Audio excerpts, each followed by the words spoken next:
The Hogwarts Express left at 11 o'clock, as it always had, as it always would. Harry Potter had learned over 3 years that there was a particular kind of grief attached to that departure. Not the sharp, clean grief of losing something suddenly, but the slower kind, the kind that crept in through the windows of a moving train and settled somewhere just below the ribs.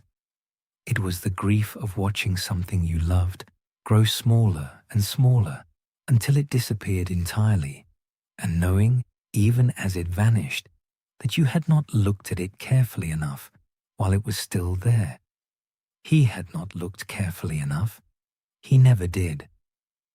The castle had been visible for nearly 20 minutes after the train pulled out of Hogsmeade Station, first in full, its towers catching the pale June light, its windows catching nothing at all, its reflection lying still and perfect in the lake below. Then, at an angle, the way you sometimes caught it from the grounds when you weren't quite looking for it, which was always when it appeared most itself. Then just the highest tower, and then just the idea of a tower, and then the Scottish hills had folded closed around it like a book being shut, and there was only sky. Harry turned away from the window. The compartment was warm and smelled of the Hogwarts Express the way it always did, of old upholstery and steam and something faintly sweet that no one had ever quite identified. Ron was already stretched across the opposite seat, his feet dangling over the edge, his eyes half closed, in the particular way that meant he was not asleep, but was seriously considering it. Hermione had a book open in her lap, though Harry noticed she hadn't turned a page in some time. She was looking out the window, too, at the hills where the castle had been. None of them said anything for a while. This was, Harry had come to understand, one of the quiet gifts of having friends you had known long enough, the permission to sit together in silence without anyone feeling obliged to fill it. In his first year, silences had made him nervous, had made him wonder whether he had said something wrong or whether the other person was waiting for him to be more interesting. Now he simply sat in them the way you sat in a comfortable room and let them be what they were. Outside, the hills rolled past. A loch appeared and was gone. A farmhouse, white and small against green, stood in a field of something yellow. The sky was the particular shade of pale grey blue that appeared over Scotland in early summer, when the season hadn't quite committed to itself yet, when warmth arrived in patches and retreated again as though still deciding. "I keep forgetting," Ron said to the ceiling, "that it's actually going to be hot. At home, I mean. Mum's probably already complaining about it." Hermione turned a page she hadn't read. "It's supposed to be a warm summer." "How do you know that?" "I read it somewhere." Ron appeared to consider whether this required further response, and decided it did not. He shifted slightly, settling deeper into the seat. Outside, a village appeared briefly, a church spire, a cluster of rooftops, a road with no cars on it, and vanished. Harry watched it go. He had been doing this all morning, he realized, watching things go. In the great hall at breakfast, he had sat with his usual plate of toast and had looked around at the enchanted ceiling, still doing its reliable impression of a June sky, and had thought about how many breakfasts he had eaten beneath it without really looking up. 3 years of breakfasts, 3 years of that ceiling, and now another summer yawned open ahead of him, and the ceiling would go on being there, showing its clouds and its occasional sun to students who weren't him, and he would be in Surrey, in a small bedroom, looking at a real sky that held nothing interesting at all. It was a strange feeling, leaving, stranger than he usually let himself acknowledge. At Hogwarts, Harry Potter was something.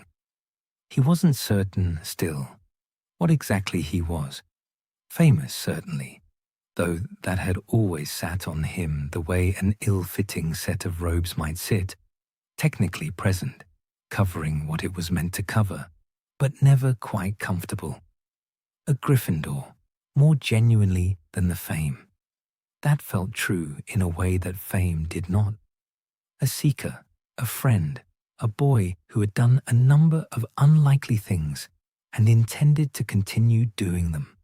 But more than any of those specific things, at Hogwarts, he was simply and completely himself. He had not grown up understanding what that felt like. He had spent 11 years in Surrey without once feeling it. And now, twice a year, in June and in January, though Christmas sometimes caught him by surprise with its warmth, he had to fold that self away and go back to being the other thing. The one that wore Dudley's enormous old clothes and did the dishes and was not supposed to exist too loudly. The train moved. South. The sky shifted and brightened. Ron had genuinely fallen asleep now, his mouth just slightly open, one sock-covered foot swaying gently with the motion of the train. Hermione had put her book down and was making notes on a piece of parchment, though whether they were notes for next year's classes or for some private project of her own, Harry couldn't tell. She had, he suspected, already planned out most of her summer reading. She had mentioned, at some point, wanting to work through several texts that the Hogwarts library didn't hold. Harry hadn't planned anything. This was not unusual. Planning ahead had always seemed, to Harry, like a luxury that other people had. People whose summers were ordered and intentional, who chose how they spent their time rather than simply enduring it. He had always moved through summers at Privet Drive, the way you moved through a long wait, doing the small available things to keep time passing and counting down to the thing that actually mattered. He picked up his own book, a second-year defense against the dark arts text that he'd never entirely finished and had brought along out of vague guilt. Opened it, read a paragraph, and found he was unable to retain a single word. He put it down again. Outside, England was assembling itself in pieces. The dramatic emptiness of the Scottish Highlands was softening into something more domestic. Fields divided by hedgerows, motorways with lorries on them, towns with football pitches and retail parks, and rows of identical houses with identical gardens. It was a perfectly fine country, England. Harry had no particular objection to it. It was simply that it got more ordinary the further south you went, and the ordinary had never quite been his. "You're doing the thing," Hermione said, without looking up from her parchment. Harry looked at her. What thing?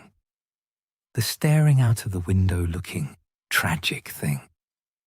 She said it without any real edge, which meant she was not criticizing, only observing. "I'm not tragic," Harry said. "You're a little tragic." Ron made a sound in his sleep that might have been agreement. Harry looked back at the window. A canal appeared alongside the tracks, running parallel for a while, a narrow boat moving slowly along it, a woman hanging washing on the roof. He watched until the canal curved away and was replaced by the back gardens of a suburb. Trampolines, paddling pools, a man mowing a lawn. "I'm just thinking," he said. "About?" He considered the answer. The truth was complex in a way, that would require more words than he currently had access to. Something about identity and belonging, and the particular feeling of watching a place you loved recede through a train window. Something about Petunia's face when he arrived each year, and the specific quality of the silence in his bedroom on the first night, and how long it took each summer to stop dreaming about the castle. Nothing specific, he said instead. Hermione, who almost certainly suspected this was not entirely true, chose to accept it. She returned to her parchment. Harry returned to the window. The afternoon passed in this gentle, undemanding way. The lunch trolley came, and they bought more than they needed and ate most of it. Ron woke up and immediately identified the chocolate frogs he wanted.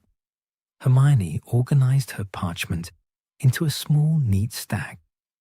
Harry looked out the window and thought about nothing specific, and felt the distance between himself and the castle growing in a way that had no remedy.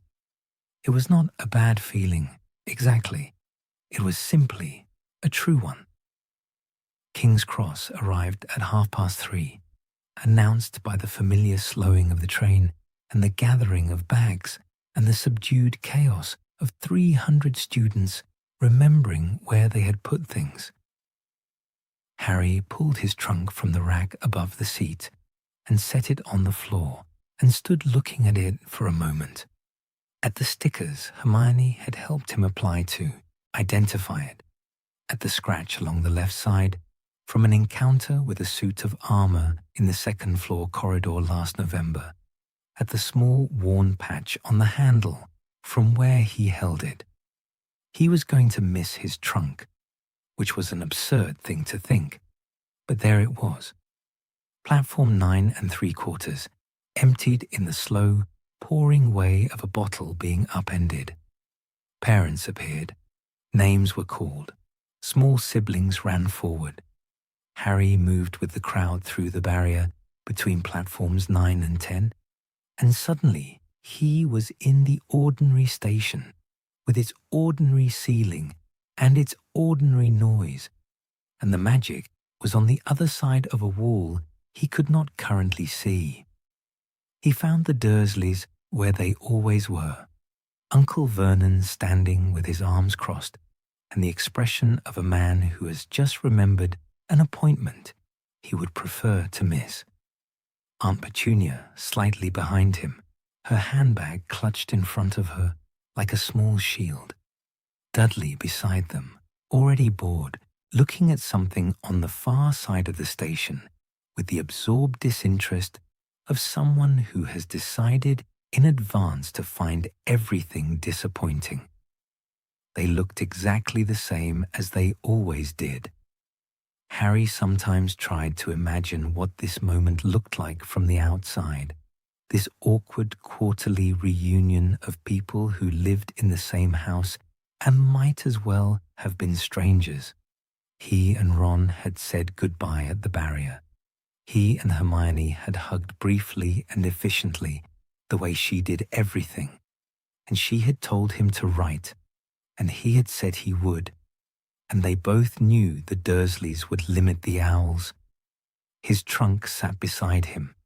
Hedwig, in her cage, regarded Uncle Vernon with yellow-eyed composure. Uncle Vernon's jaw tightened.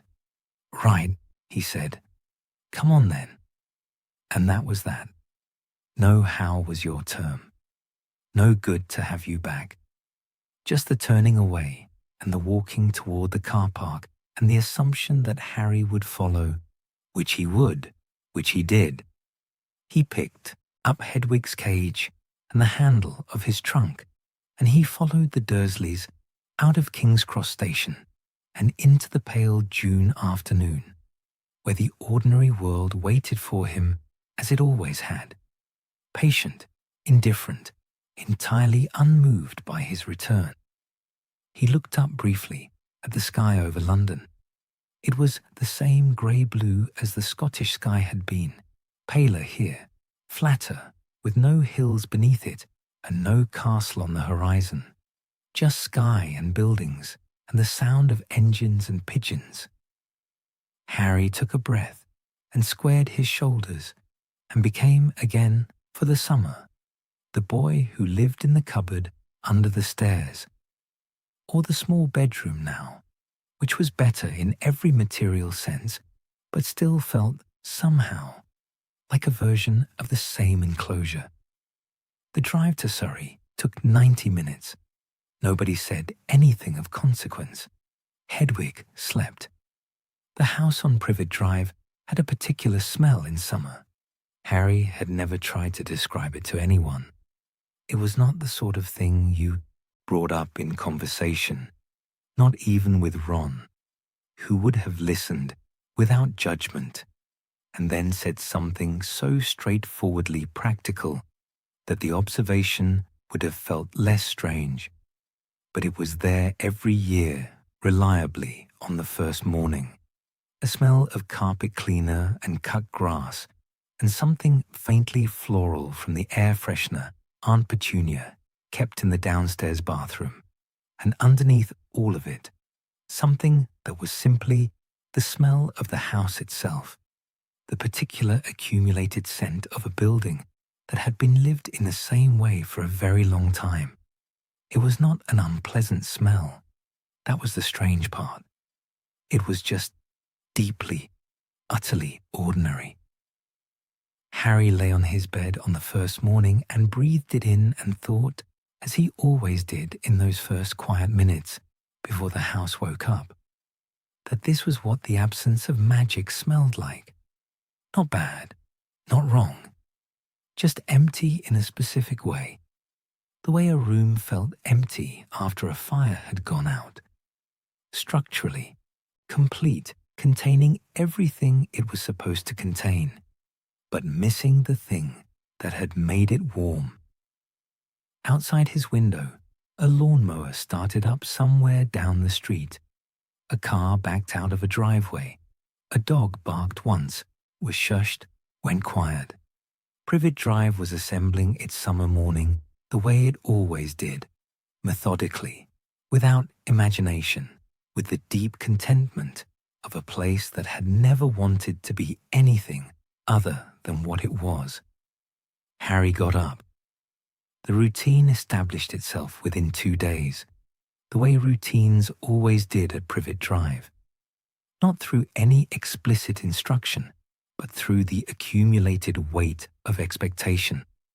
There were dishes to be done after every meal, and Harry did them. There was a lawn to be mowed twice weekly, and Harry mowed it. There were hedges that Aunt Petunia regarded with the critical eye of someone who took hedges seriously, and Harry trimmed them on Thursday afternoons, and she examined his work afterward with a silence that meant either acceptable or do it again. And he had learned over the years to tell the difference. None of this was new. None of this had ever been new. But this summer, there was something different about it that Harry couldn't immediately name. Something in the texture of the days that felt altered without being obviously changed. It took him until the end of the first week to identify it. The Dursleys were quiet. Not quiet in the way they went quiet when they were building up to something. Not the loaded, pressurized quiet of Uncle Vernon swallowing an objection that was about to become a very loud objection. This was something else. A tiredness, perhaps. A kind of spent quality, as though the events of Harry's previous summers, the letters, the Dobby incident, the Marge inflation, the Dementor, had accumulated into something that had simply, finally, exhausted them. Uncle Vernon went to work in the mornings and came home in the evenings and watched the television and did not say anything about drills or smeltings or the state of the garden beyond a brief nod when Harry had done something adequately. He did not make speeches. He did not turn red. He did not, even once, referred to Harry as boy in that particular tone he reserved for the word when he wanted it to mean something worse. Aunt Petunia cooked and cleaned and tended her garden and watched the neighbors with the dedicated attention she brought to this activity every summer, cataloguing their choices in roses and fence paint with an expression of mild judgment. She told Harry what she needed done each morning in a list so brief and efficient it almost felt like consideration.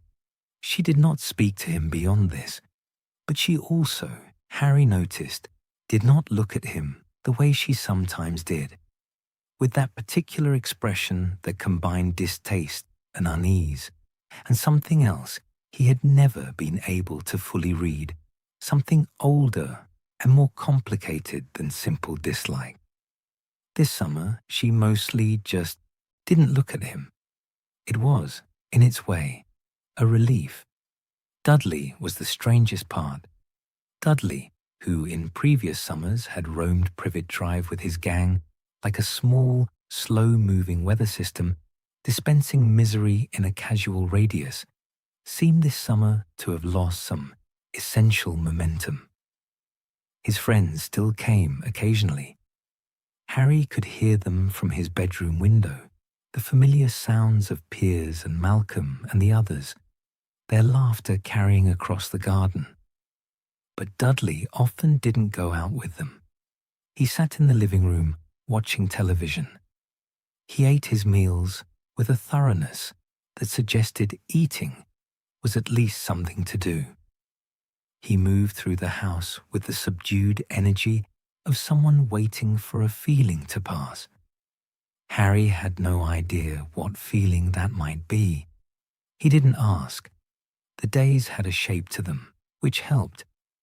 Up at 7, because that was when the house woke up, and sleeping through it was more trouble than it was worth. Breakfast, cornflakes, toast, the ordinary fuel of the ordinary world. While Uncle Vernon read the newspaper, and Aunt Petunia stood by the kettle with the expression of someone who had plans for the morning. Dishes, whatever Petunia needed done in the house or garden. Lunch, which was usually brief and separate. Harry ate his in the kitchen, while the Dursleys ate in the dining room, which had been the arrangement for years and which everyone had silently agreed was preferable. Then the afternoon, which was the best part, which was his. He read in the afternoons. He had brought 3 books from the Hogwarts library. Technically, this was not permitted over the summer, and he had brought them anyway, carefully tucked between his Muggle schoolbooks, where they were unlikely to be noticed. And he worked through them slowly, lying on his bed with the window open, Hedwig dozing in her cage beside him. They were not dramatic books. One was a history of wizarding Britain in the early 19th century that he'd originally picked up because the cover looked interesting, and which had turned out to be genuinely engrossing, full of small, strange details about a world that had been going on parallel to the Muggle one for centuries. One was a text on the theory of charms that Hermione had recommended, and that was considerably more interesting than the charms lessons themselves, because the textbook assumed you were curious rather than merely trying to pass an exam. The third was a novel, purely for pleasure, Hermione had said, handing it to him at the end of term, and he had been surprised enough by the gesture that he'd taken it without asking questions. He read the novel in 2 days. It was good. He went back to the history. In the evenings, after dinner and washing up, he sat in his room and wrote letters he could not yet send, long, wandering letters to Ron about nothing in particular, about the books he was reading and the quality of the silence on Privet Drive, and a dream he'd had, twice now, about the castle at night. its corridors empty and lit only by the ambient glow of its own inexplicable warmth. He didn't send them yet because sending owls attracted attention, and he'd learned to accumulate letters for 2 weeks before releasing Hedwig into the night with a small bundle, which he managed with dignified efficiency. He also, though he would not have admitted this to anyone, spent portions of the evenings simply sitting at his window. There was not much to see. The gardens of Privet Drive arranged themselves in their usual order. Aunt Petunia's roses, the Joneses' lawn with its football goal that no one seemed to use, the Petersons' car that was always being washed and never driven anywhere, the street beyond, straight and residential and deeply committed to its own respectability. In the evenings, people walked dogs and children rode bikes, and occasionally someone watered something. The light went golden and then amber, and then the long blue-grey of an English summer dusk, which lasted almost embarrassingly long, the sky reluctant to go properly dark until nearly 10. Harry watched it all with a feeling he couldn't precisely name. Not unhappiness exactly, not longing exactly. Something that was the combination of both, mixed with something quieter, a kind of patient attention, as though if he watched carefully enough, ordinary life might eventually yield something worth understanding. It hadn't yet, but the summer was long. On the Thursday of the second week, Harry was trimming the side hedge, the one along the fence that divided number 4 from number 5, which Aunt Petunia watched with the vigilance of a border official, when he became aware that Dudley was standing in the garden. This was not unusual in itself. Dudley stood in the garden sometimes, especially when he'd run out of things to watch on television, which happened more often than you'd expect for someone who watched as much television as Dudley did. He stood there now, with his hands in the pockets of his enormous shorts, looking at something in the middle distance with the expression of someone whose thoughts were moving slowly and not particularly toward any destination. Harry kept trimming. The hedge required attention. Aunt Petunia's standards were specific. After a while, Dudley wandered closer, not deliberately as far as Harry could tell. It seemed less like approaching and more like drifting, the way large objects in water drifted toward things without quite meaning to. He stopped about 4 feet away and looked at the hedge as though it had done something mildly interesting. Harry said nothing. Over the years, he had developed a set of instincts about Dudley that were distinct from his instincts about the Muggle world in general. One of them was, do not initiate. Another was, wait and see.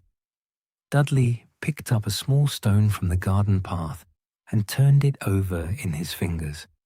Hot, he said. Yeah, Harry said. This appeared to exhaust the conversational possibilities for a moment.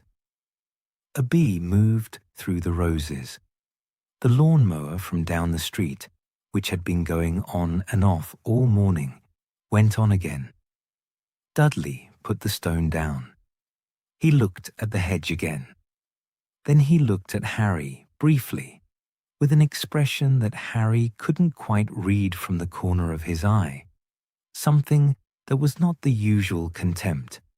Something that had a different quality to it. Something almost like the precursor to a question. Harry waited. The moments stretched out in the warm afternoon, in the smell of cut grass and Aunt Petunia's roses, in the sound of the bee and the distant lawnmower and the hedge shears opening and closing with small metallic snips. Dudley's mouth opened very slightly and then closed. He picked up the stone again, looked at it for a moment, and put it in his pocket for reasons that were entirely his own. Then he turned and walked back toward the house with the same directionless drift with which he had arrived, and the back door opened and closed behind him, and Harry was alone in the garden again, with the hedge and the roses and the bee. He kept trimming. He did not let himself think too carefully about what had almost happened. Not yet. The summer was still new, and the days were long, and there was plenty of time, he thought, for nothing at all to come of it.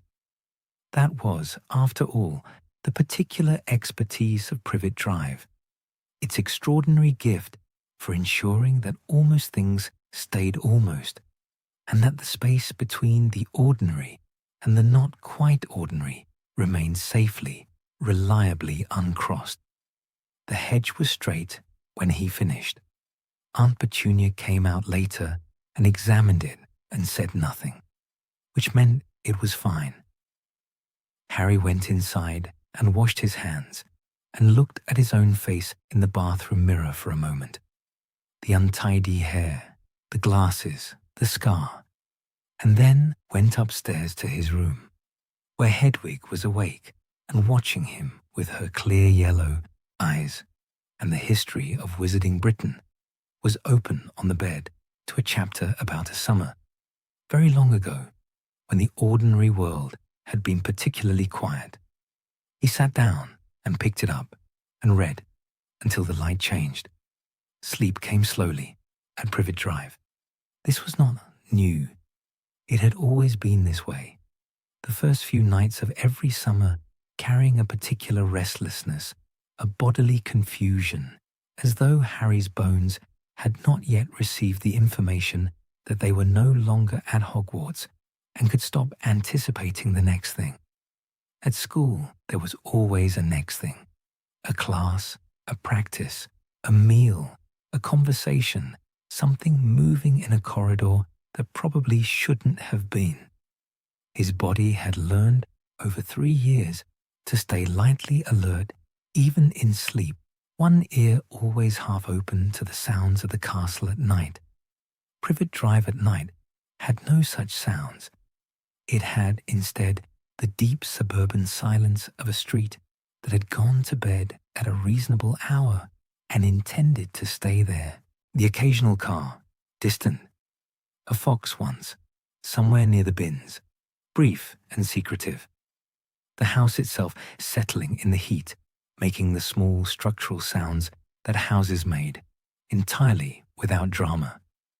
And Hedwig, if she was in, the soft shifting of her weight on the perch, the occasional sound of her beak against her feathers.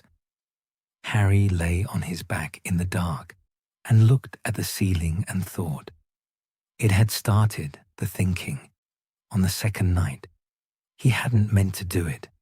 It had begun almost as a game, a way of passing the time while sleep remained unavailable, and had become something more serious before he'd quite noticed the transition. The question he had started asking himself was simple enough, in the way that simple questions were sometimes the most difficult to actually answer. Who would you be? Not in the abstract, philosophical sense that Hermione might have engaged with. Not a question about identity and its construction and the relationship between self and circumstance. Just the plain, literal question.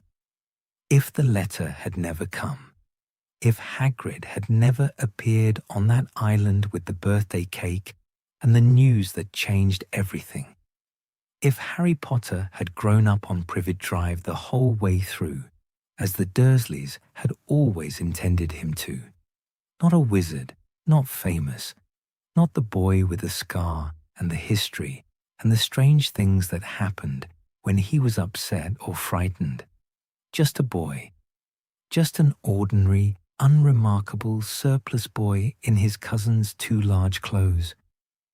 What would that boy look like, lying in this same room, staring at this same ceiling? Harry had tried over several nights to build him. It was harder than he'd expected.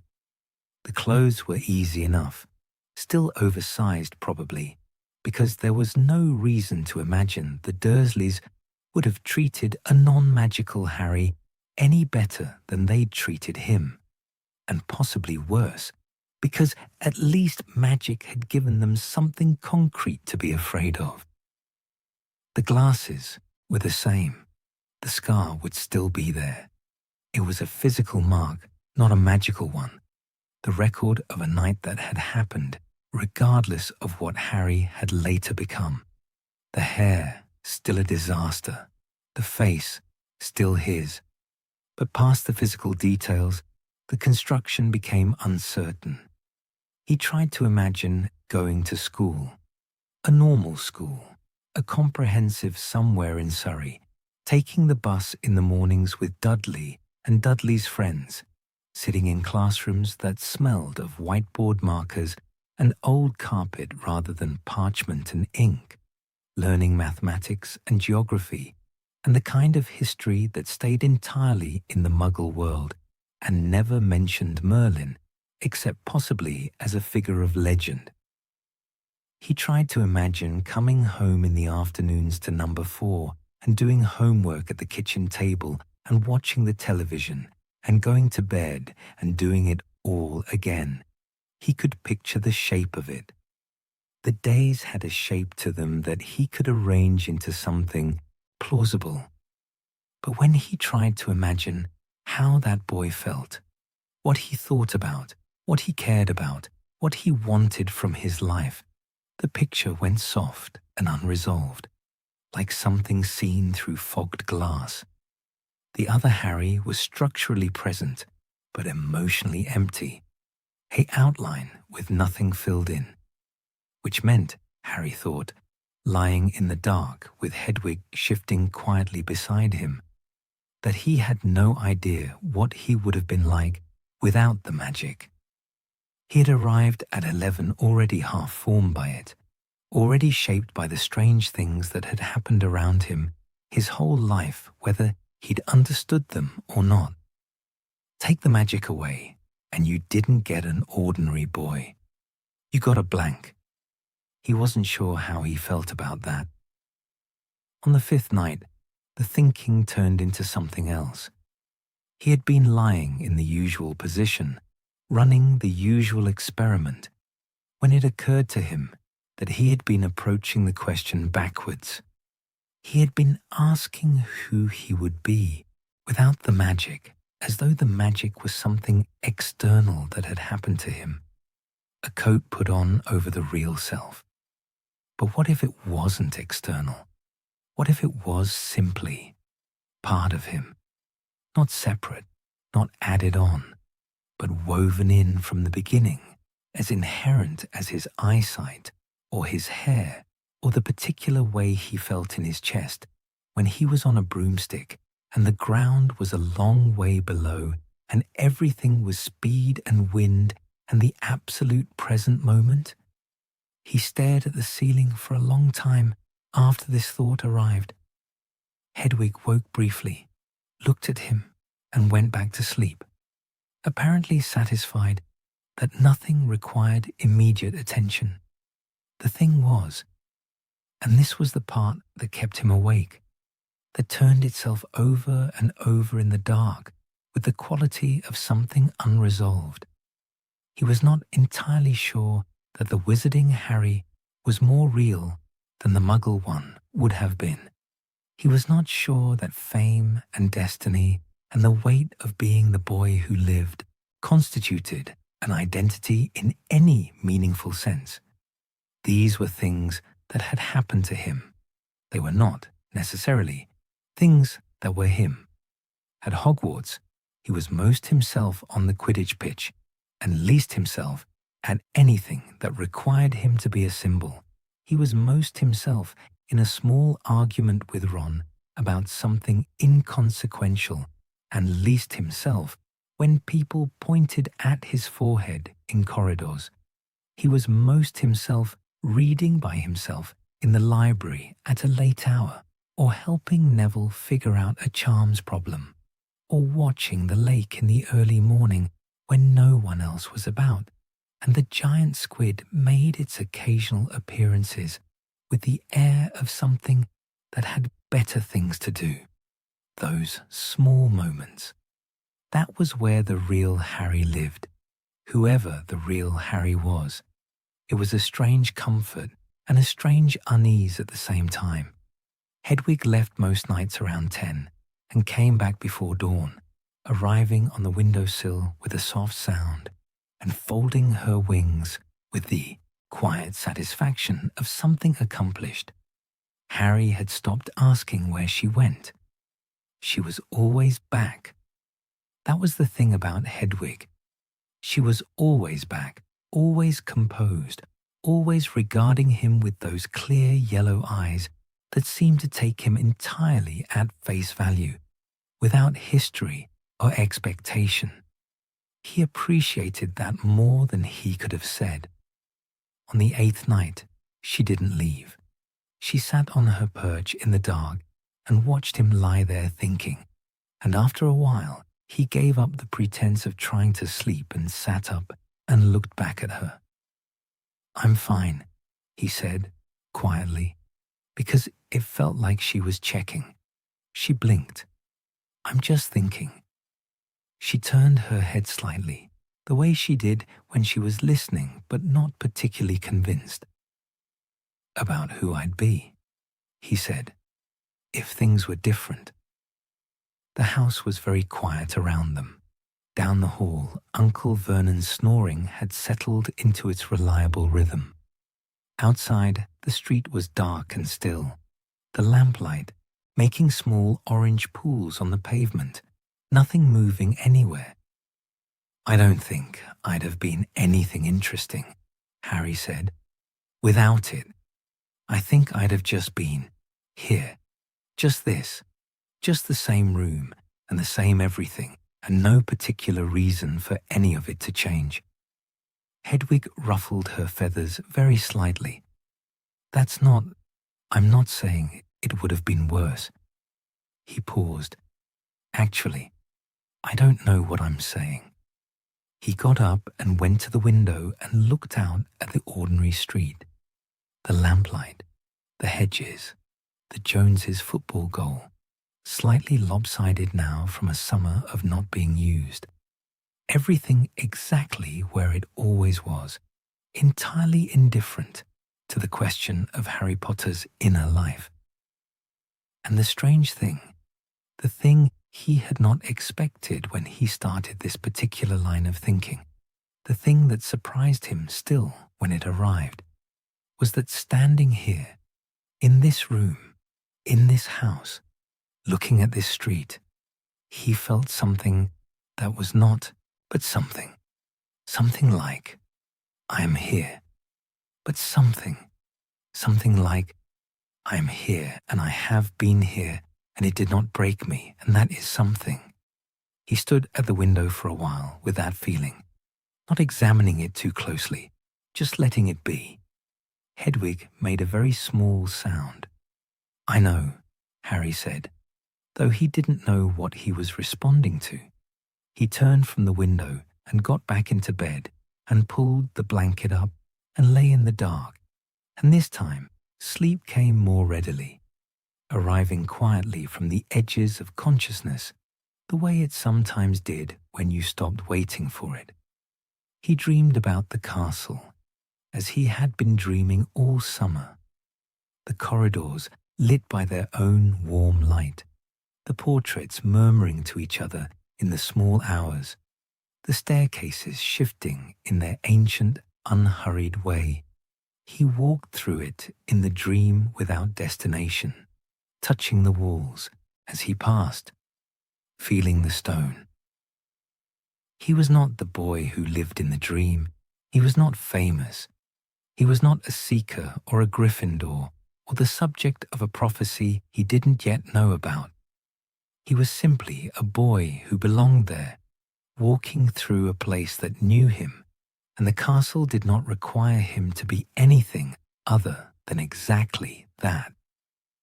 He woke to bird song and the smell of Privet Drive in the early morning and lay still for a moment, holding on to the feeling before it faded.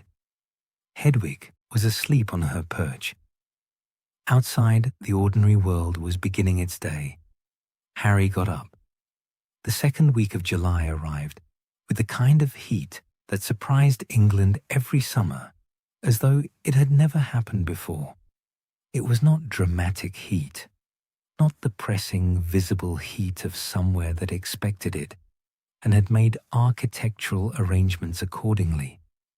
It was English heat, which meant it arrived sideways, through windows that hadn't been designed to cope with it, into houses built for grey drizzle and moderate temperatures, and sat there looking slightly out of place while everyone pretended to be pleased about it. Aunt Petunia's roses approved. The lawn did not. By the 10th of July, it had gone from a colour that could generously be called green to something more honest, a pale, exhausted yellow-brown that no amount of evening watering from Aunt Petunia's careful hose seemed able to reverse. Harry mowed it anyway, on the Thursday, because it was Thursday, and the lawn got mowed on Thursdays, regardless of whether there was anything left to mow. The mower made its usual noise. The sun sat on the back of his neck with patient persistence.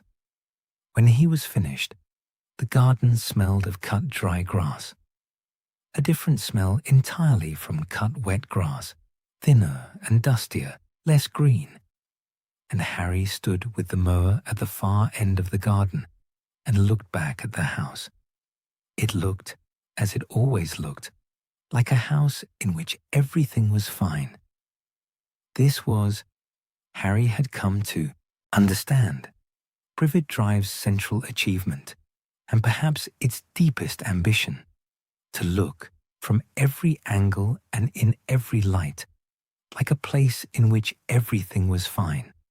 The net curtains hung straight, the paintwork was maintained, the bins were put out on the correct day. From the outside, number 4, Privet Drive was a house about which there was nothing whatsoever to say, which was precisely the point. He pushed the mower back toward the shed and thought about lunch. Dudley was in the garden when Harry came back outside. This was becoming, Harry had noticed, a pattern of sorts. Not a deliberate one, he didn't think, not something Dudley was engineering. It was more like the accidental proximity of two objects in the same contained space, drawn into occasional nearness simply by the mathematics of being in the same house. Dudley drifted. Harry was often outside. The garden was not large. The laws of geometry occasionally put them within speaking distance of each other. Usually, nothing came of it. Dudley would look at something that wasn't Harry. Harry would continue whatever he was doing, and after a while one or both of them would go back inside, and the almost encounter would dissolve without trace. They had been conducting this particular dance for most of the summer so far, and Harry had arrived at a comfortable neutrality about it, neither hoping for anything nor dreading it, simply noting it with the mild interest of someone observing weather. Today, however, felt different in a way he couldn't immediately account for. Dudley was sitting on the back step, not standing, which was his usual mode of garden presence, but actually sitting, his large frame arranged on the single concrete step with his elbows on his knees, looking at the garden with an expression Harry hadn't seen on him before. Not boredom, exactly. Something more inward than boredom. Something that might, on a different face, in a different context, have been called thoughtful. Harry put the mower away and closed the shed and stood for a moment, deciding whether to go back inside through the kitchen which would require passing Dudley, or to go around the side of the house instead, which would be obviously avoidant and would therefore constitute some kind of defeat, the precise nature of which he couldn't articulate, but which he felt instinctively. He went through the kitchen. "All right," he said, which was the English thing to say when passing someone, the syllables worn down to almost nothing through years of use, meaning hello, or I acknowledge your existence, or simply I am moving through this space and you are in it. Dudley looked up. And here was the thing that made today different. Dudley looked up and opened his mouth, and for one clear moment appeared to be on the verge of saying something that was not all right, or yeah, or the beginning of a taunt that had run out of energy before it started. His mouth was open, and his eyes, which were small and pale like his father's, were doing something unusual. They were focused. They were, in a way, Harry was not accustomed to seeing in his cousin's face, considering. Harry stopped. He didn't mean to stop. His body simply declined to continue moving, making the instinctive calculation that something worth attending to was happening, and that walking away from it would be a different kind of defeat from the one he'd been trying to avoid a moment ago. They looked at each other in the heat and the thin smell of the cut dry lawn, the sun coming over the fence at a low angle that turned the dust in the air into brief glitter.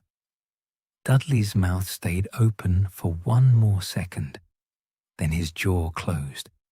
The considering expression folded back into something more familiar, the broad, unreadable blankness that was Dudley's default setting, the face he wore the way the house wore its net curtains, covering whatever might be underneath with the determined presentation of nothing to see here. He looked back at the garden. He picked up a small stone from beside the step and turned it in his fingers. "Hot," he said. "Yeah," Harry said. And then, because something in him refused to simply walk away from whatever had almost just happened, "You all right?" This was, in the 14-year history of Harry Potter and Dudley Dursley, an unprecedented question. Harry was aware of this, even as he asked it. He had never asked Dudley if he was all right. There had never seemed to be any point. Dudley was always, by the standards of Privet Drive, perfectly all right, fed and clothed, and in possession of more material comfort than most people Harry had ever met, the unchallenged centre of his parents' considerable attention, a large fish in a very small and devoted pond. But something about the way Dudley had been sitting on that step, something about the inward quality of his expression, the actual thinking that seemed to be going on behind his eyes, however slowly, made the question feel not absurd. Dudley looked at him. It was a strange look, not hostile. Hostility was something Harry could read in Dudley the way you read weather, easily and at a distance, and this was not it. Not friendly either, because friendly was not a register that Dudley and Harry had ever operated in, and to arrive there now after 14 years would require a kind of narrative leap that neither of them was prepared to make. It was something more neutral than both, something that was simply attentive. "I'm fine," Dudley said. "Right," Harry said. He went inside. He thought about it all afternoon, not obsessively. He was too practiced at managing his own expectations around Dudley to spiral into anything dramatic. But steadily, the way you thought about something that had snagged on a corner of your mind and was not quite ready to let go. He sat on his bed with the wizarding history book open in his lap and read the same paragraph 4 times without taking it in, and finally gave up and put the book face down and lay back and looked at the ceiling. The question Dudley had almost asked, because there had been a question, Harry was certain of it, could feel its shape in the negative space of that open-mouthed pause. What had it been? He could construct several possibilities. The most likely, he supposed, was something about Hogwarts, some version of what is it actually like, which was the question that lived underneath so much of the Dursleys' behavior around magic, beneath Vernon's fury and Petunia's stiffness and Dudley's years of gleeful mockery. The mockery was the easiest to explain, actually. You mocked things you didn't understand and were not going to be allowed to ask about. You made them small so that they couldn't be the thing you couldn't have. Not that Dudley wanted Hogwarts. Harry didn't think that was it. Dudley had shown no interest in magic beyond using it as leverage, something to be disgusted by publicly and quietly curious about. Privately, the way people sometimes were about things they'd been told were beneath them. But curiosity didn't have to mean wanting. You could be curious about something without wanting it for yourself. You could wonder about your cousin's other life without wishing it were yours. And Dudley was wondering. Harry was sure of that now, had been wondering maybe for some time. What would it mean if Dudley asked? What would Harry actually say? He tried to imagine it. Dudley sitting on that step and saying, "What's it like?" Hogwarts. Just that plainly, just that directly. The question stripped of all the years of contempt that had built up around it, like barnacles. And Harry, what? He could see himself pausing, adjusting to the reality of the question, recalibrating everything he understood about how conversations with Dudley worked, and then, maybe, answering, actually answering. It's like nothing here. It's like everything here is a copy of something. And Hogwarts is the original.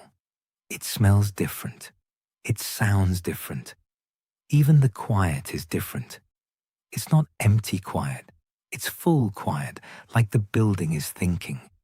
And at night, the fires in the common room, and the portraits talking, and the staircases moving, and you know you're somewhere that is actually alive, not just standing there.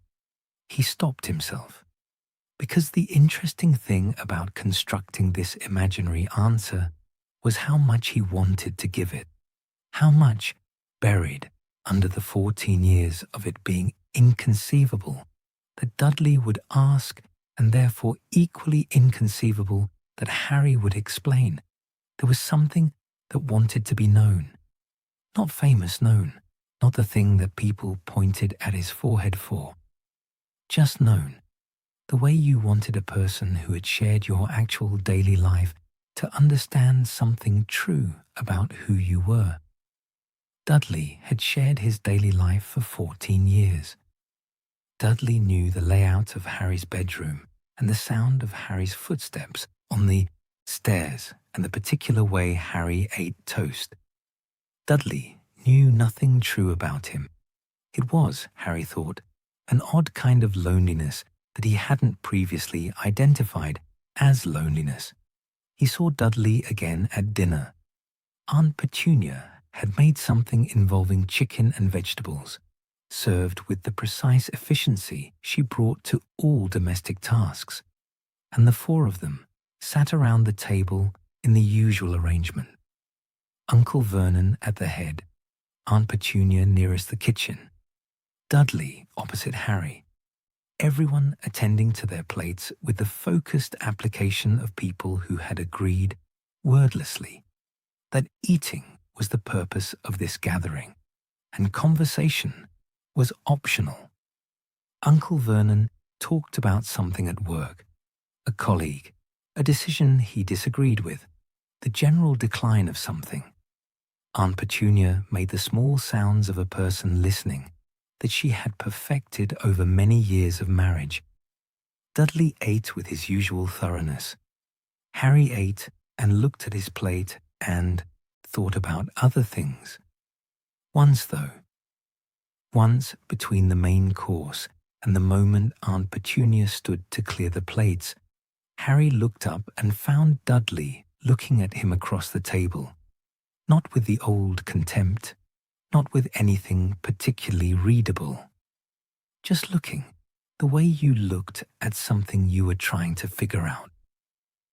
Harry looked back. Dudley looked away first. Neither of them said anything.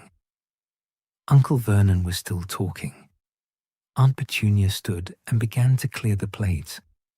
The kitchen window showed the garden going golden in the evening light, the roses very bright against the pale browning lawn, everything arranged in its usual order. After dinner, Harry washed the dishes. The water was warm and the kitchen was quiet. Uncle Vernon had moved to the television. Aunt Petunia was doing something in the garden, and Dudley had gone upstairs. And Harry stood at the sink working through the stack of plates and glasses with the automatic efficiency of long practice, and thought about almost questions, and what they cost to ask, and what they cost to swallow back down. Outside the small kitchen window, the last of the evening light was moving through the roses. Harry rinsed the final glass and set it in the rack and dried his hands and went upstairs to his room, where Hedwig was awake and watching the door as though she had been expecting him, and the Wizarding history book was still lying face down on the bed, exactly where he'd left it. He picked it up, found his page, read the paragraph he'd been failing to read all afternoon. It went in, this time. It happened on a Tuesday evening in the 3rd week of July. Harry had not been intending to watch the news. He rarely did. The news at Privet Drive was Uncle Vernon's territory, something he occupied the way he occupied his armchair, with the settled authority of a man who considered current events a personal affront and wished to monitor them closely. Harry usually took the evening news as his signal to go upstairs, timing his exit from the kitchen to coincide with the opening music drifting through from the living room, achieving his room before anyone could find a reason to keep him downstairs. That Tuesday, he was too slow. He had stayed in the kitchen longer than usual, finishing a letter to Ron, a long one, full of observations about the summer that had accumulated over the past 2 weeks into more words than he'd expected. And by the time he capped his pen and folded the parchment, the news was already several minutes in, and going upstairs now would require walking past the living room doorway where Uncle Vernon sat in direct sight line of the hall, and some instinct told him the moment was wrong for it. He stayed at the kitchen table. He could hear the television from where he sat, the measured cadences of the newsreader, the occasional cut to a reporter somewhere, the background sounds of whatever location the story required, a political story, something about interest rates. Harry let it wash past him without particular attention, adding a postscript to Ron's letter about a book he'd been reading, and was just considering whether the letter was long enough or whether there was more to say about the history of 19th century wizarding trade agreements, which was genuinely more interesting than it sounded, when the tone of the television changed. Not dramatically, just slightly. A different cadence from the newsreader. A shift in register that Harry's ear caught without quite processing. The way you caught a change in weather before you could articulate what had changed. He looked up. Through the kitchen doorway, he had an oblique view of the living room, not enough to see the television itself, but enough to see Aunt Petunia. She was sitting in her usual chair, the one slightly to the left of Uncle Vernon's, with the straight-backed posture she maintained in all circumstances, the small, careful posture of a woman who had spent decades presenting a composed exterior to a world she watched with close attention. She had a cup of tea on the side table, and her hands were in her lap, and she was looking at the television with the expression of someone receiving information they had always known was out there and would eventually arrive. The newsreader was talking about weather. Harry could catch fragments of it from the kitchen.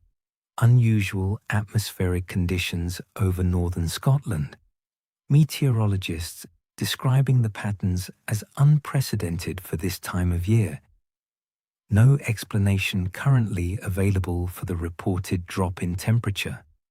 Several areas reporting fog in what should be clear summer conditions. Petunia's hands, which had been resting loosely in her lap, moved. It was a small movement, just a slight tightening, the fingers of her right hand closing over the fingers of her left in a way that was not quite a fist and not quite a clasping together for comfort, but somewhere between the two. Her jaw, already set itself a little further. Her eyes remained on the television, but something changed in them. Some quality of attention that had been general and habitual became suddenly focused, became the watching of a person who knew what they were hearing, even through the Muggle translation of it, even through the explanations that were not quite explanations. Harry sat very still at the kitchen table. He didn't know if he was breathing particularly quietly or whether the blood in his own ears had got louder, but the kitchen seemed to have gone very still around him. The ticking clock over the cooker, the drip of the tap he'd been meaning to mention, the distant sound of a car on the road outside, all of it present, and yet somehow receded, leaving him with the strange clarity of a moment insisting on being noticed. Northern Scotland. Unusual fog. Unprecedented temperature drops. He thought about the Dementors stationed around Hogsmeade. He thought about what Dementor presence did to the weather around it, the cold that preceded them, the mist that gathered. He thought about what it would look like on a Muggle weather satellite, what story the meteorologists would construct from data that didn't fit any of their models. And he thought about Petunia, who knew, who had always known, who had been pretending for 30 years or more to know nothing at all. Uncle Vernon hadn't noticed. He was watching the television with his usual expression of a man preparing to disagree with something. But his attention was on the words, not on his wife beside him. The weather story moved on quickly. It was a minor item, a curiosity, not enough to hold the program's attention for long. The newsreader moved to something else. The moment passed. Petunia reached forward and picked up her tea. Her hand, Harry noticed, was entirely steady. The cup rose to her lips and returned to the saucer without a tremor, without any visible evidence of the thing that had just crossed her face. She settled back in her chair. She watched the rest of the news with the same composed attention she had brought to the beginning of it. She was, Harry thought, extraordinarily practiced at this. He got up quietly from the kitchen table, taking his letter, and went upstairs. He sat on his bed for a long time without doing anything. Hedwig was out. The room was quiet. Through the window, the last light was leaving the sky in bands. Amber at the horizon, deepening up through orange and blue to a darkness that was not yet quite dark. A single star had appeared, or a planet, steady and bright in the south. Harry thought about Petunia. This was not something he did often or comfortably. Thinking about Petunia required navigating a landscape that was full of difficult terrain. The years of dismissal and deliberate diminishment, the particular cruelties that had been so consistent they had almost stopped feeling like cruelties, and had become simply the weather of his childhood. It was easier, on the whole, not to think about her too carefully, to accept her as a fixed condition, like the smallness of his bedroom or the weight of Dudley's old clothes, something that had shaped him without requiring his ongoing analysis. But tonight, he found himself thinking about her anyway. Petunia Evans, who had grown up with a sister who was magic, who had watched Lily do things that Petunia could not do, and who had— this was the part Harry had to hold carefully because it was speculation built on small evidence— wanted it once, wanted what Lily had, written a letter perhaps, asking to be taught, asking to be included, and been told, gently or not so gently, that it didn't work that way, that magic was not transferable, that the world Lily was entering was not Petunia's world and never would be. And then what?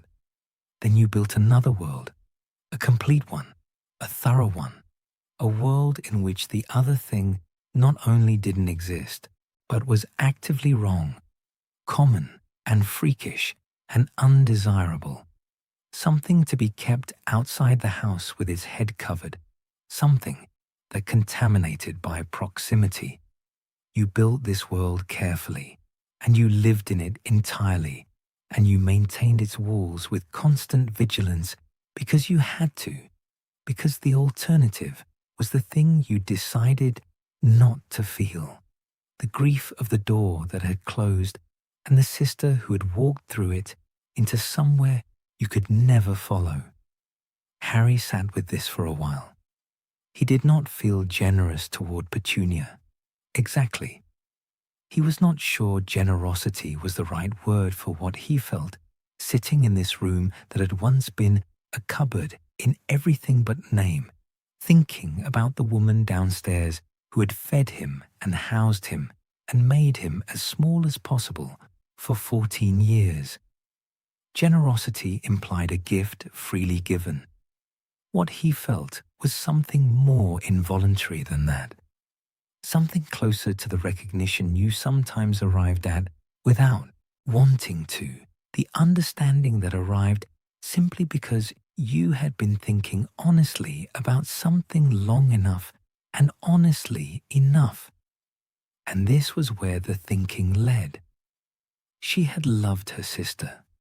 Harry was almost certain of that, underneath everything, beneath the years of constructed denial. She had loved Lily and had not known what to do with the love after Lily was gone, or perhaps had not known what to do with it long before that. And so she had done what people sometimes did with feelings they had nowhere to put. She had turned them inside out and called them something else and kept going. And Harry was here, in this house, every summer, wearing Lily's eyes. He had been told this enough times to have stopped hearing it as a specific thing. But tonight, it landed differently. He was here with Lily's eyes and his father's face, the physical evidence of a life Petunia had decided not to think about, the proof that magic had consequences, and love had consequences, and sisters. Petunia had tightened her hands in her lap. Petunia had tightened her hands in her lap, and then made her face smooth and picked up her tea. That was its own kind of magic, Harry thought, that particular human capacity, the ability to know something and to decide in the same breath, not to know it, to fold an entire world of understanding into a gesture as small as reaching for a teacup. He didn't admire it. He wasn't sure it was admirable, but he saw it tonight, more clearly than he ever had, and seeing it changed something in him. Something small and structural, like a stone shifting in a wall that had seemed permanent. He heard her on the stairs later. He was almost asleep by then, the letter to Ron folded on his desk, the room properly dark. Hedwig returned and settled quietly on her perch. The footsteps on the stairs were Petunia's. He had learned, years ago, to identify each Dursley by their footfall, a piece of knowledge that had once been purely practical and now felt like something more like intimacy, however unwanted on both sides. She paused outside his door. He lay still. The pause lasted perhaps 4 seconds. Not long. Not so long that it meant something obvious or dramatic. Long enough that it was not simply passing. Then the footsteps continued down the hall to the room at the end. Harry lay in the dark and looked at the ceiling. He thought about what she might have been thinking, standing outside his door for 4 seconds on a Tuesday night in July. He thought about northern Scotland, an unusual fog and hands tightening in a lap and then releasing. He thought about Lily, who had eyes like his, and about all the things that were never going to be said in this house, and about the strange way that grief, when it had nowhere to go, built itself rooms and locked the doors and then stood outside those doors at night, not quite knocking. Outside, the summer continued, warm and dark and ordinary. Inside, the house breathed in the night the way houses did, steadily, quietly, keeping its own counsel. August arrived without announcement. There was no particular morning on which Harry woke up and thought, July is over. Something has changed. It was more gradual than that. A slow accumulation of days that had been so similar to each other that their boundaries had softened and blurred, the weeks folding into each other the way pages folded in a well-read book, until one morning he noticed the light was different and realized the summer had quietly deepened around him while he wasn't paying attention. August light was not the same as July light. This was something Harry had observed before without quite articulating it. July light was bright and slightly impersonal, the light of a season at its peak, confident in itself. August light was warmer and lower, carrying in it already the first intimation of its own, ending, not sad exactly, but elegiac, the way a piece of music sometimes turned in its final movement towards something slower and more golden before it resolved. The shadows arrived earlier. The evenings had a weight to them that July evenings hadn't had. He noticed all of this from his bedroom window, and from the garden, and from the small patch of pavement he occupied when he took the bins out on Wednesday mornings. He had become, over the course of this summer, a careful observer of the street. Not because it offered much to observe, simply because observation was something to do, and doing things carefully felt in some way he couldn't fully explain, like a form of staying present, like proof that he was here, in this place, in this time, and that the time was actually passing. The time was passing. That was the thing about August. It made the passing of time impossible to ignore. No owls had come. This was not unusual for July, when the Dursleys' tolerance for owls was at its annual low following Harry's return, and he had learned to manage their expectations by keeping Hedwig largely indoors and sending letters in careful batches. But August was different.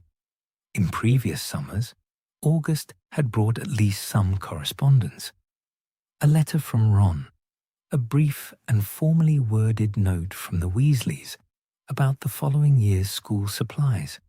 Occasionally, something from Hermione that was longer than strictly necessary and contained more information about her summer reading than Harry could fully process, but which he was always glad to receive simply because it confirmed that a world existed beyond Privet Drive and intended to continue existing. This August, nothing had come. He knew the reasons were ordinary ones. Ron was at the Burrow, where Owl Post operated at the relaxed efficiency of a household that had 7 children and a general policy of getting to things eventually. Hermione was somewhere in France with her parents. An international Owl Post was unreliable and expensive, and she had mentioned this in her last letter, a long one, written in her precise handwriting on both sides of several sheets, covering topics that ranged from a comparative analysis of French and British magical history to a description of a beach she had visited and found, in her measured way, genuinely pleasant. Harry had read that letter 4 times. He had it in his desk drawer. But the absence of new letters, new owls, any confirmation that the wizarding world was continuing to exist and that his place in it was being held. This absence had its own texture in August, heavier than it had been in July. In July, the absence was appropriate. In August, it began to feel like the particular silence that preceded things. He knew nothing was coming. He knew this was an ordinary summer, and that ordinary summers were, in their way, a gift.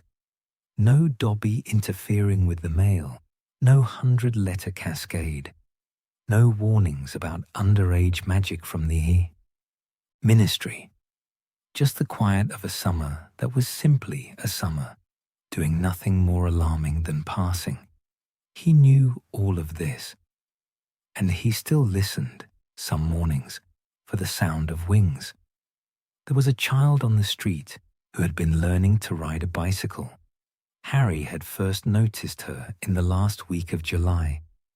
A girl of perhaps 7 or 8, with red Wellington boots she wore regardless of the weather, and a small pink bicycle with the training wheels just removed, which she was attempting to navigate down the pavement outside number 7 with an expression of absolute concentrated determination. Her father jogged alongside her, one hand near but not quite touching the back of the seat, offering the kind of encouragement that involves saying, "You've got it."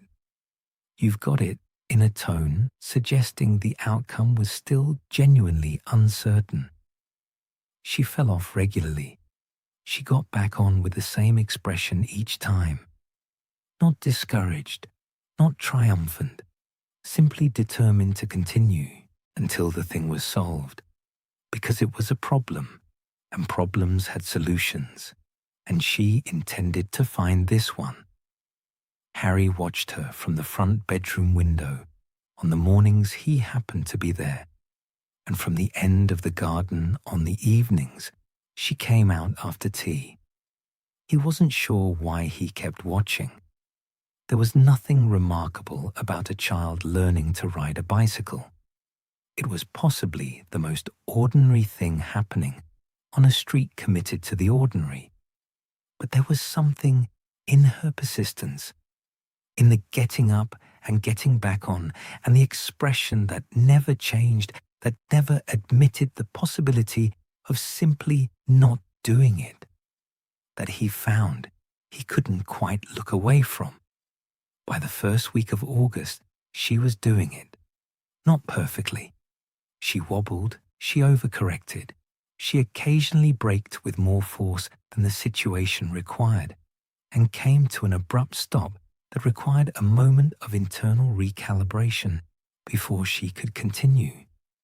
But she was doing it, the father no longer jogged alongside. She went the length of the pavement and turned around at the lamppost and came back, and her expression was exactly the same as it had always been. Concentrated, present, entirely absorbed in the immediate problem of staying upright. Harry watched her and thought about broomsticks. His first flight, which had been entirely accidental in his first week at Hogwarts, before he had any right to be on a broomstick and without any knowledge of what he was doing. The way the air had hit him, the way the ground had become irrelevant, the way something in him had simply understood what to do, as though the knowledge had always been there, waiting for the right conditions to become available.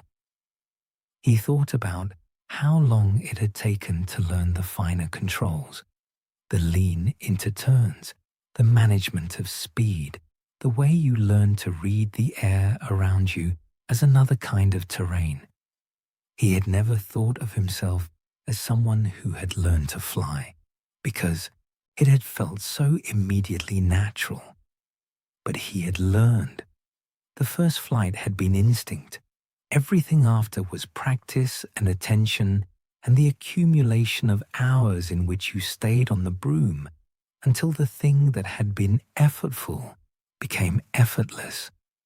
The girl in the red Wellington boots reached the lamppost, turned around, and came back without wobbling once. Harry went back inside. He found, in the third week of August, a book. It was not a wizarding book. Those were carefully stored in his trunk, accessible, but not left lying around. It was a Muggle book, a library book he had taken out from the local library in a brief administrative victory at the start of the summer, when Aunt Petunia had needed someone to return her own library books, and Harry had managed the expedition with enough efficiency that she had not objected to him taking out 3 of his own. 2 of them he had read quickly and returned. The third he had started and put down and started again and put down, not because it was bad, but because it kept requiring more from him than he currently had available. It was a history, Muggle history, the history of a particular city over several centuries. And it was dense and careful and full of the kind of detail that rewarded slow reading rather than fast. He had been circling it all summer, and now, with August settling into its long golden middle, he picked it up properly and began. He read it over the course of a week, in the afternoons on his bed and in the evenings at his desk, while the light outside the window went through its summer changes. It was a good book. It did what good books did. It made him forget, for stretches of an hour or 2, that he was in a small bedroom in Surrey, waiting for his real life to resume. It put him somewhere else entirely, in a city that no longer existed in the form described, walking streets that had been rebuilt and renamed and walked by so many people over so many centuries, that the weight of all that accumulated living was present on every page.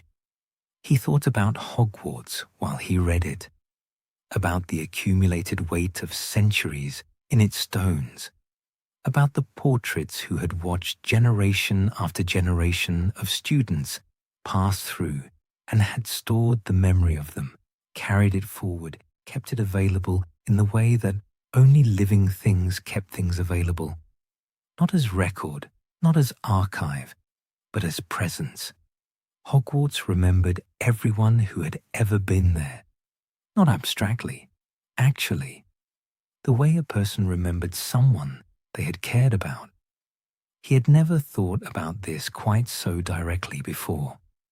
He had felt it, in the way you felt things about places you loved, without necessarily putting the feeling into words. But reading this Muggle history this careful account of a city's centuries, he found the feeling becoming something more articulate, something he could almost hold. He was going to be remembered there, he realized. Not as the famous thing, not as the boy in the portraits and the books and the whispers, but as himself, the actual self, the one who had eaten breakfasts beneath the enchanted ceiling and learned charms by the window and fallen asleep in the library twice in second year and once, memorably, in herbology. Hogwarts would carry that. Hogwarts carried everyone. It was an oddly comforting thought to have in a small bedroom in Surrey in the third week of August. He finished the book on a Thursday and lay it on his desk and looked at the ceiling for a while. Outside, the light was doing its August thing, warm and low and gold, moving slowly through the curtains, laying long rectangles of late afternoon sun across the floor. Hedwig dozed on her perch. From somewhere down the street came the sound of a bicycle, the small mechanical sound of wheels turning steadily on pavement, unhurried, going somewhere.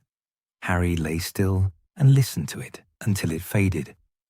The last week of August had a specific quality that Harry had noticed before and never named.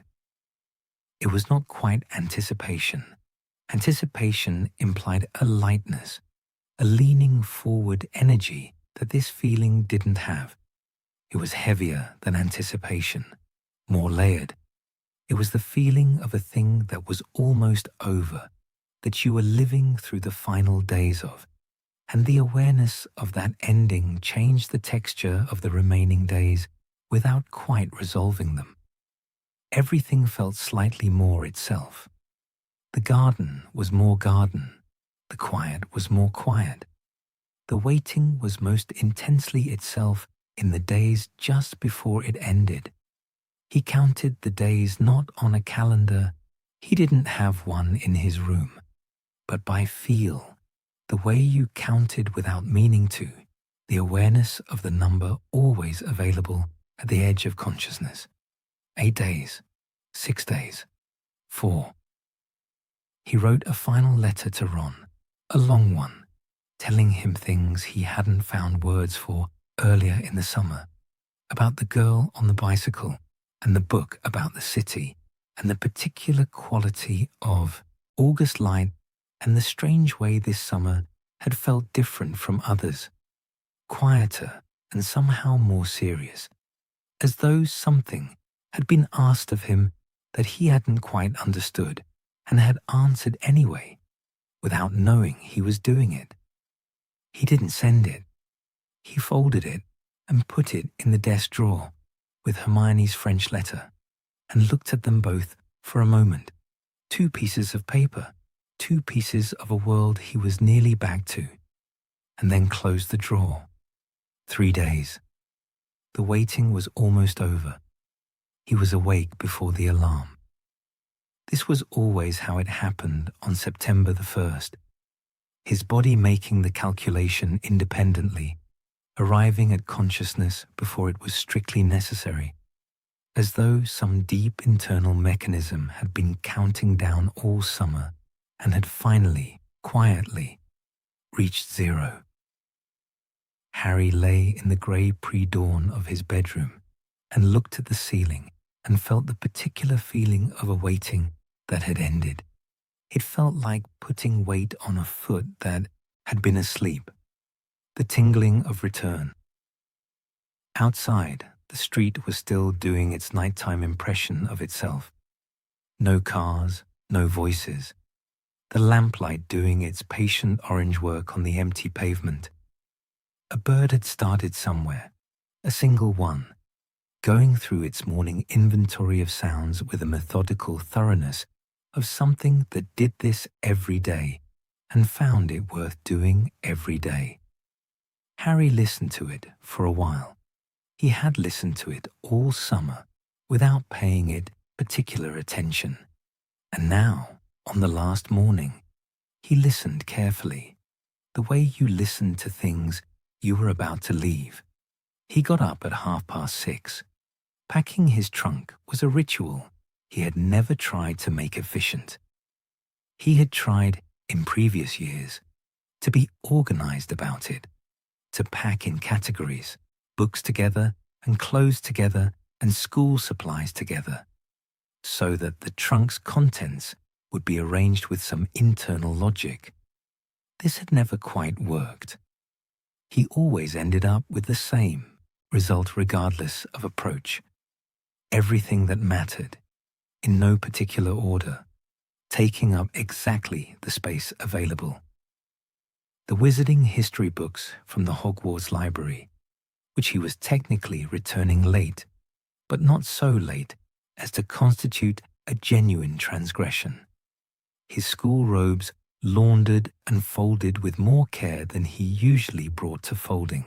His wand placed last and on top, always, not because this was necessary, but because it felt right, the way some things felt right, without requiring explanation. He paused with his wand in his hand for a moment before he put it in. It was an ordinary-looking thing. He knew this. He had thought it enough times that the thought had lost most of its capacity to surprise him. 11 inches, holly, phoenix feather core. It looked like a stick. In this room, in this house, on this street, surrounded by the accumulated ordinary of Privet Drive, it looked like an unremarkable stick that a child might pick up and carry around for a while and then put down and forget. He turned it once in his fingers. Then he laid it carefully in the trunk and closed the lid. Aunt Petunia made breakfast. This was not unusual. Aunt Petunia made breakfast every morning with the same reliable efficiency she brought to all domestic tasks. But there was something slightly different about this particular breakfast. Something in the quality of her movements in the kitchen that Harry noticed from the doorway before she saw him. She was moving with more deliberateness than usual. Setting the table with a small extra attention, the cups placed with a slight care that Sunday breakfasts received, and weekday ones generally didn't. She looked up when he came in. "Sit down," she said, which was what she always said. But the tone was not warm exactly. Petunia did not do warm, had not done warm in any direction that included Harry for as long as he could remember. But it was not cold either. It was something that lived in the narrow register between the two, something that she perhaps didn't have a name for any more than he did. He sat down. She put toast on the table, eggs, a pot of tea, the ordinary equipment of an ordinary morning, assembled with that slightly extra care. Uncle Vernon came down and ate his breakfast with the focused energy of a man who had decided the day was going to be straightforward and intended to enforce this decision through force of personality. He talked about traffic on the motorway to London and the best approach to King's Cross and the time they needed to leave, and Harry let the words move past him and drank his tea and looked out the kitchen window at the garden. The roses were past their summer peak now, still there, still Aunt Petunia's roses, but the blooms had loosened and some had dropped their petals onto the dark soil below, the soft pink scatter of them lying there in the early light. The lawn had recovered slightly from its August drought, a recent rain having returned some of its color. Everything looked clean and slightly damp and very still. Dudley came down last, with a particular expression of someone who has woken up earlier than usual and is processing this slowly. He ate his breakfast without speaking. Harry ate his without speaking. This was, Harry thought, perhaps the most honest conversation they had ever had. They left at 9. Harry carried his trunk down the stairs and out to the car, which Uncle Vernon had already unlocked and was now standing beside with the air of someone running a small and mildly inconvenient logistics operation. Hedwig's cage went in the back seat beside Harry. The trunk went in the boot with a series of efforts that Uncle Vernon narrated under his breath with increasing dissatisfaction. Aunt Petunia stood at the front door while this happened. Harry went back toward the house to collect the last bag, a small one, his book bag, left in the hall, and found himself passing her in the doorway. Light was on her face, and she looked. Light was on her face, and she looked, Harry thought, simply tired. Not unkindly tired, just the tiredness of someone who had been doing a difficult thing for a long time and would continue doing it because that was what she had decided to do. He picked up the bag. He stopped. He wasn't sure afterward what he had intended. He hadn't planned anything.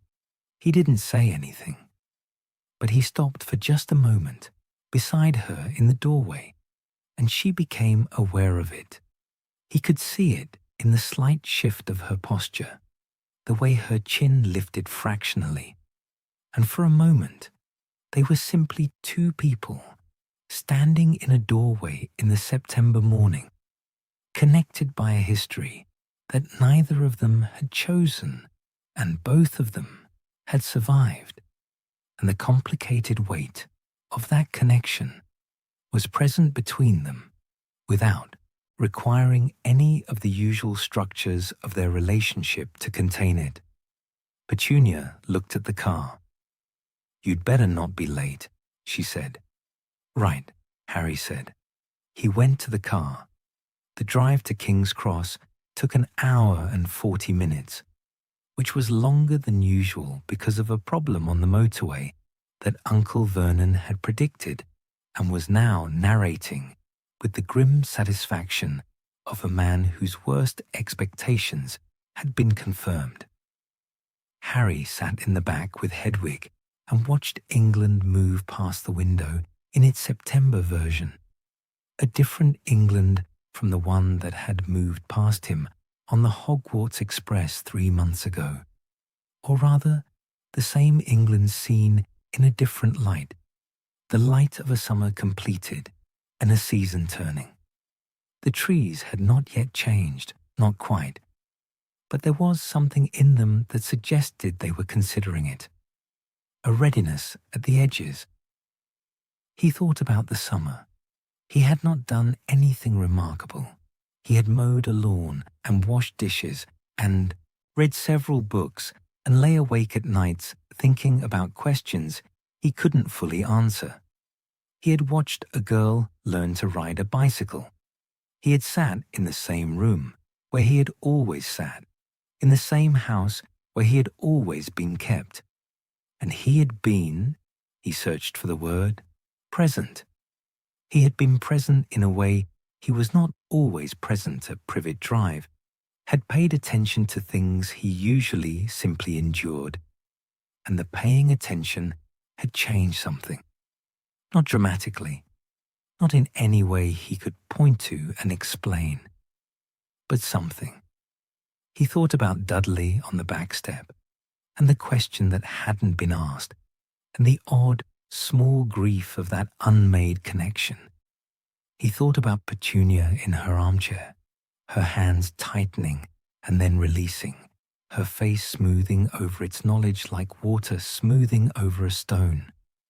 He thought about the 4 seconds of pause outside his door. He thought about the boy he might have been, the one he tried to construct in the dark of his bedroom and found he couldn't fully build. The ordinary Surrey boy, the one without magic, the one who had nothing to return to. He was still not sure what to make of that boy's absence, but he had stopped finding it disturbing. Somewhere in August, it had softened into something more like acceptance, the way difficult thoughts sometimes softened when you looked at them long enough and honestly enough, and then simply let them be what they were. He was who he was. That was the whole of it. Outside, London was assembling itself around the motorway, the familiar accumulation of buildings and roads and the particular density of a large city doing its ordinary business on a Thursday morning.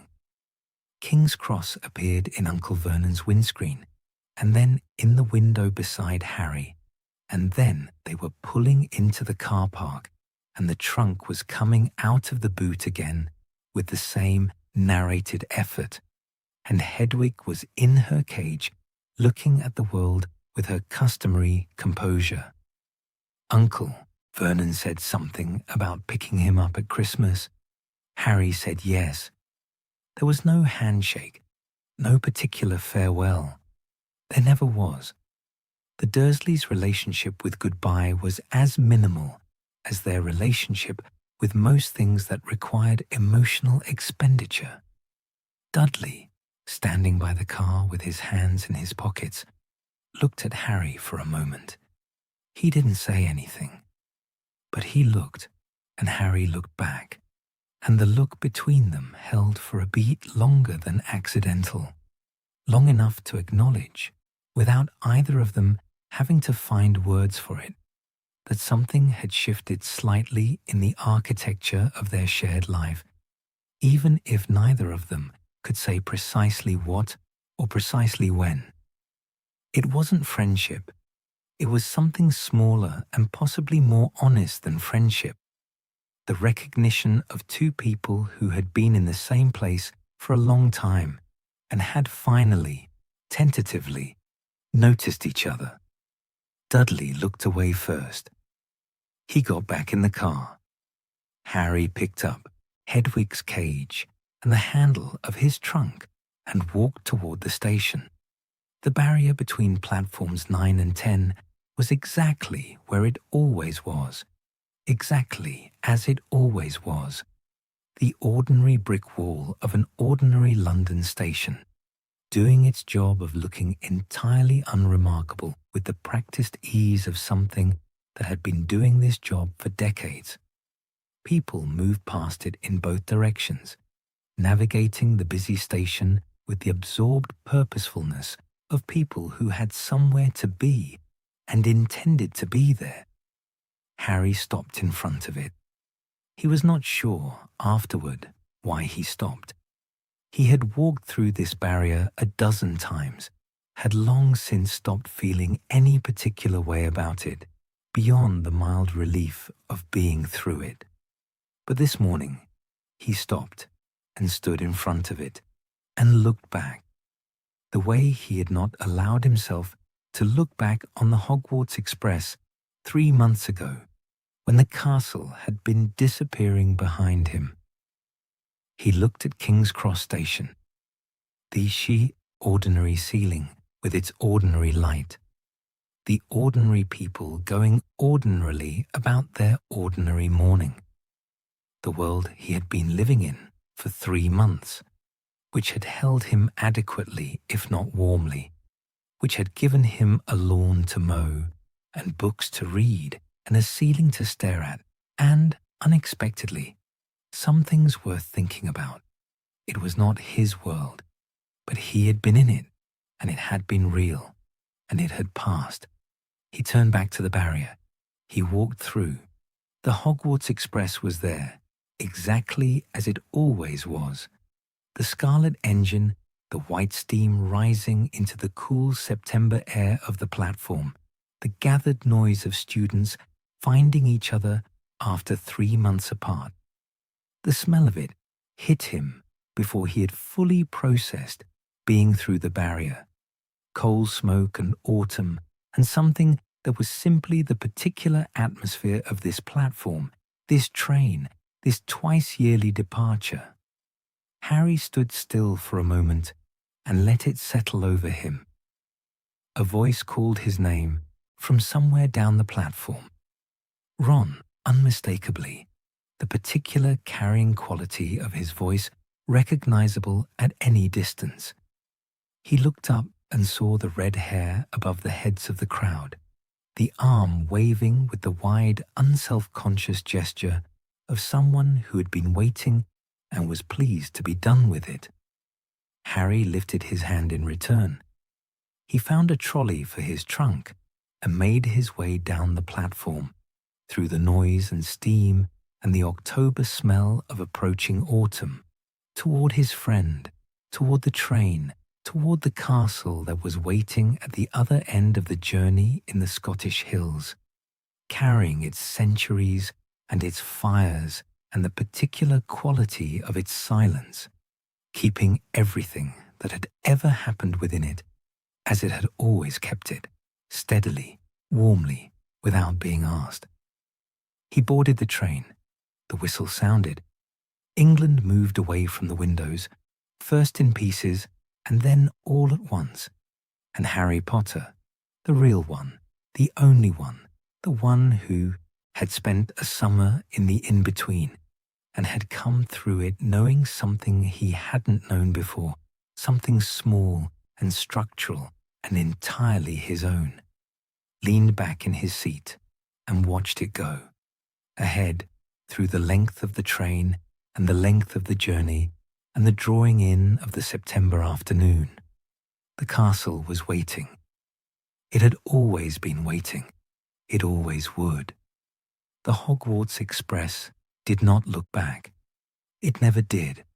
It went forward, as it had always gone forward, carrying its cargo of returning students through the length of England and into Scotland, through the afternoon and into the early evening, through the familiar landscape that grew wilder and emptier and more itself the further north it went.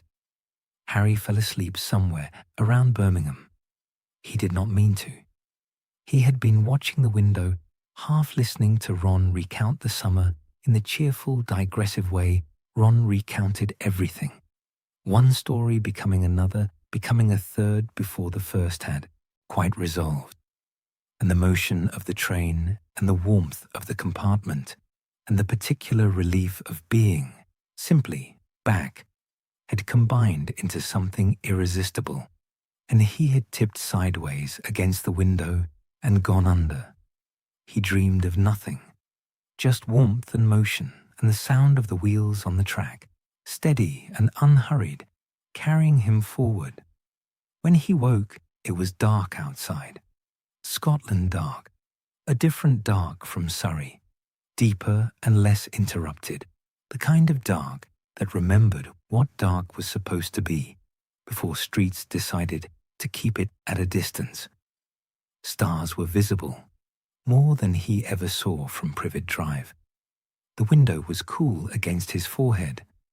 Ron was asleep across from him.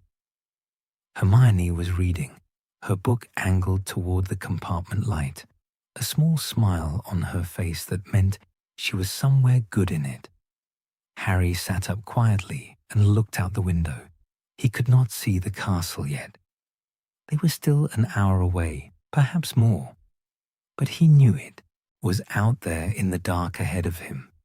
The towers, the lake, the lit windows, and the fires in every grate, and the portraits murmuring in the corridors, and the staircases doing their patient, unhurried shifting, rearranging the path between one place and another, the way it had always rearranged itself, for reasons that were entirely its own.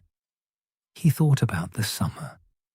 Briefly, the way you thought about a thing that was finished, not with longing, not with relief, simply with the acknowledgement that it had been real and was now behind him and had left him somehow slightly different from how it had found him. He was not sure he could explain the difference. He wasn't sure he needed to. Outside, a light appeared in the darkness. A farmhouse, a single window lit against the Scottish night, warm and small and very far below. Harry watched it until it was gone.